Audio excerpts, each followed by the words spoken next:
just a formality, I guess, situation to situation. There, I just said the same thing, formality. But he's now going to announce it. Defense, not even really, doesn't how often it happens. Listening, but 70 then gets called eligible over the MC in-house. From what we've heard from the Spanish copy and also numerous social media filming things. Then 70's coming on the field to try to make it look like he's potentially doing. So now the defense has a soul walking this way, guarding somebody, with somebody coming on from the sideline.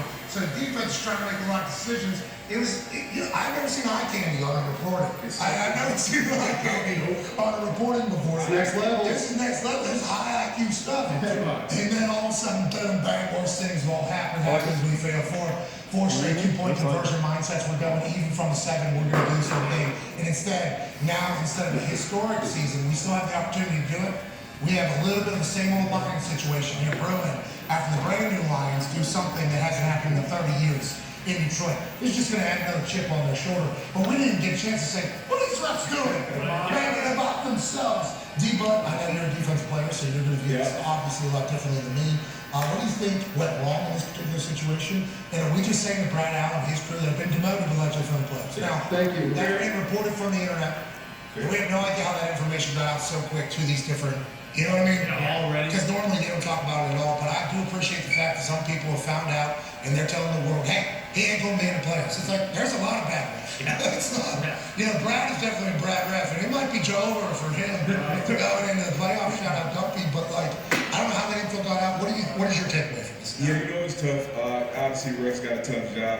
The Lions probably made it a little bit tougher on themselves and on the refs. You saw Skipper coming in there 70. And the thing about that, a little more context, that was probably like his second, maybe third or fourth time.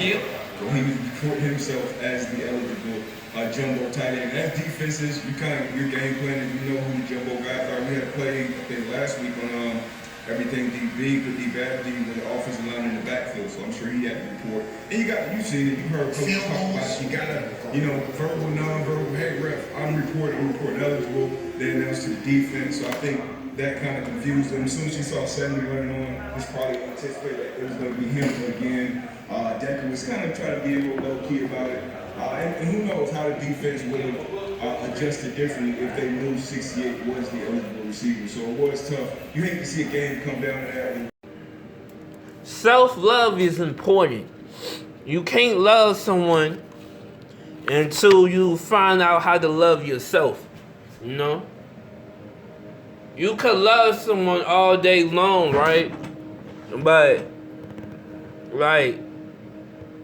if you don't love yourself first, the love that you give to another person ain't valid.